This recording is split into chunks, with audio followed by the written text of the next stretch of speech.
चलिए my dear student, कक्षा 7 के विद्यार्थियों, आज हम लेसन नंबर 3 में तीसरा भाग देखेंगे। आज का हमारा टॉपिक है रेशम। देखिए स्टूडेंट, रेशम में क्या है, रेशम के रेशे भी जानतव रेशे होते हैं, यानी ये जंतुओं से प्राप्त होते हैं। जो रेशे जंतुओं से प्राप्त होते हैं उसे हम जानतव रेशे कहते हैं। रेशम की कीट रेशम के फाइबर बनाते। क्या होता है, रेशम के पेड़, सातूत के पेड़ पर रेशम के कीड़े होते हैं, उनका जो मल होता है उससे क्या होता है, एक रेशा बनता है। और रेशम प्राप्त करने के लिए हम रेशम कीट को पालते हैं, और रेशम कीट को पालना ही सेरीकल्चर कहलाता है। रेशम कीट को पालना क्या कहलाता है, सेरीकल्चर। सेरीकल्चर का मतलब है रेशम कीट का पालन। अपनी माता जी, चाची जी, दादी माँ से विभिन्न प्रकार के रेशम तथा रेशमी साड़ियों के बारे में आप जानिए। आप अपने मम्मी से पूछिए। देखिए, रेशम में टसर है, मूंगा है, सब रेशम के प्रकार हैं। चलिए अब रेशम के कीट का जीवन चक्र देखते हैं। देखिए, मादा रेशम कीट अंडे देती है जिनमें लार्वा निकलते हैं। इन्हें हम कैटरपिलर या इल्ली कहा जाता है। ये आकार में वृद्धि करते हैं। जब कैटरपिलर अपने जीवन की अगली अवस्था में प्रवेश करने के लिए, देखिए हम बात करते हैं भारत की पहले, उसके बाद आगे देखेंगे। भारत में रेशम उत्पादन से संबंध विभिन्न प्रकार के उद्योगों में महिलाओं की महत्वपूर्ण भूमिका है। रेशम कीट के पालन, कोकून में से रेशम को निकालने, कच्चे रेशम से वस्त्र निर्माण आदि कार्य अधिकतर महिलाओं द्वारा किया जाता है।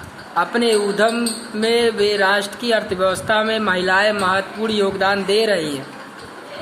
चीन विश्व में रेशम उत्पादन में पहले स्थान पर है। भारत में भी प्रमुख उत्पादक रेशों की देशों की सूची में गिना जाता है। चलिए माय डियर स्टूडेंट, तो यह प्यूपा कहलाता है, जो अपने इर्द गिर्द क्या करता है, जो कैटरपिलर है वह प्यूपा अपने इर्द गिर्द जाल बना लेता है। मैं भी आपको सारे कैटरपिलर बताऊंगा। यह जाल उसे अपने स्थान में बने रहने में सहायता करता है। फिर अंग्रेजी के 8 आकार के रूप में अपने सिर को एक सिरे से दूसरे सिरे तक ले आता है। सिर की इस गति को कैटरपिलर पतले तार के रूप में प्रोटीन बनाकर स्रावित करता है, जो कठोर होकर सूखकर रेशम बन जाता है। जल्दी कैटरपिलर स्वयं को पूरी तरह रेशम के रेशों में ढक लेता है और एक प्यूपा बन जाता है। यह आवरण कोकून कहलाता है। प्यूपा का आवरण क्या कहलाता है, कोकून कहलाता है। स्टूडेंट, कीट का इसके आगे का विकास कोकून के भीतर ही होता है। रेशम के रेशों का उपयोग रेशम का वस्त्र बुनने में किया जाता है। आपको पता होगा कि रेशम का जो तार होता है उतने ही मोटे स्टील के तार जितना मजबूत होता है। चलिए अब देख लीजिए। देखिए, ये नर है और ये मादा है। ये सहतूत का पत्ता है, देखिए इसी पर अंडे दिए हुए हैं, देख रहे हैं ना आप। और रेशम कीट ऐसा ही होता है, कैटरपिलर जैसा। फिर वो क्या करता है, एक खोल बना लेता है और इस प्रकार से अंडे देता है और धीरे धीरे इसका विकास होता है। उम्मीद है इतना आपको समझ में आया होगा। चलिए हम आगे बात करते हैं। अब आगे किस प्रकार से बनता है रेशम। चलिए माय डियर स्टूडेंट, अब जो है रेशम का धागा रेशम कीट के कोकून से प्राप्त रेशों से तैयार किया जाता है। आप जानते हैं रेशम कीट के अनेक किस्म के होते हैं जो एक दूसरे से काफ़ी अलग दिखाई देते हैं, और उनमें जो रेशम का धागा प्राप्त होता है उनमें भी अलग भाव होता है। देखिए, कुछ में रुक्षता होती है, चिकनाहट होती है, चमक में भी अंतर होता है।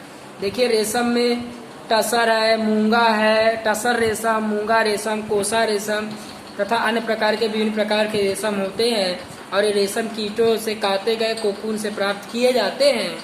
इस कीट के कोकून से प्राप्त होने वाले रेशम में फाइबर मृदु और चमकदार होता है, सातूत के वृक्ष पर मिलता है तथा इसे सुंदर रंगों में रंगा जाता है। रेशम कीट पालन तथा रेशम कीटों का संवर्धन भारत का बहुत प्राचीन व्यवसाय है। भारत व्यावसायिक स्तर पर अधिक रेशम उत्पादन करता है। क्रियाकलाप आपको करना है, तो चलिए हम बात करते हैं कोकून से रेशम तक की बात कर लेते हैं। कि कोकून से रेशम तक क्या होता है, कैसे बनता है। तो रेशम से रेशम प्राप्त करने के रेशम कीटों को पाला जाता है और उनके कोकूनों को इकट्ठा करके रेशम फाइबर बनाया जाता है। चलिए रेशम कीट पालन की हम व्यवस्था जानते हैं। रेशम कीट कोई मादा रेशम कीट एक बार में सैकड़ों अंडे देती है। आप चित्र देख सकते हैं 3.10 में अभी आपको दिखाऊंगा। एक देखिए चित्र में देख सकते हैं आप, एक बार में इसने क्या दिया, सैकड़ों अंडे दे दिया है। ठीक है, अब करना क्या है, सैकड़ों अंडों को देती है और किया क्या जाता है, और इनको कागज और पट्टिकाओं पर इकट्ठा करके रेशम पालकों को बेचा जाता है।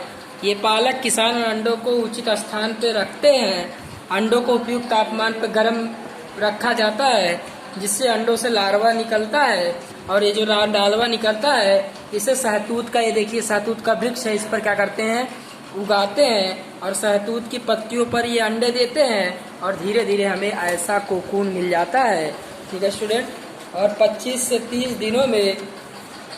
30 दिनों में कैटरपिलर खाना बंद कर देते हैं और कोकून बनाने के लिए ये बांस से छोटे छोटे कक्षों में चले जाते हैं और धीरे धीरे कोकून से रेशम प्राप्त कर लिया जाता है। अब देखिए रेशम का संसाधन, रेशम फाइबर से प्राप्त करने के बाद कोकून की बड़ी ढेरी का उपयोग करते हैं। वयस्क कीट में विकसित होने से पहले ही कोकून को धूप में पहले सुखाया जाता है और फिर उसे पानी में उबाला जाता है और भाप, ताकि वो साफ हो सके। और इससे क्या होता है, जैसे कोकून को गर्म करते हैं रेशम के रेशे अलग हो जाते हैं और इससे हम कपड़ा बनाते हैं। कोकून से रेशे निकालने में उसकी रीलिंग की जाती है और फिर धीरे धीरे फाइबर कटाई, फिर बुनाई, फिर उसके बाद कपड़ा बनाया जाता है। चलिए रेशम की खोज की बात करते हैं। रेशम खोज यथार्थ समय संभवतः अज्ञात है। एक प्राचीन चीनी की उदंती के अनुसार सम्राट हुआंग टी ने साम्राज्ञी सी लुंगची से अपने बगीचे में उगने वाले शहतूत के वृक्षों की पत्तियों के क्षतिग्रस्त होने का पता लगाने के लिए कहा था। सामग्री ने पाया कि सफेद कृमि शहतूत के पत्तों को खा रही है। उन्होंने यह भी देखा कि कृमि अपने इर्द गिर्द कोकून बुन लेते हैं और संयोग से कोकून उनके चाय के प्याले में गिर गया। कोकून में से नाजुक धागों का गुच्छा पृथक हो गया और इस प्रकार से रेशम का उद्योग चीन से प्रारंभ हुआ।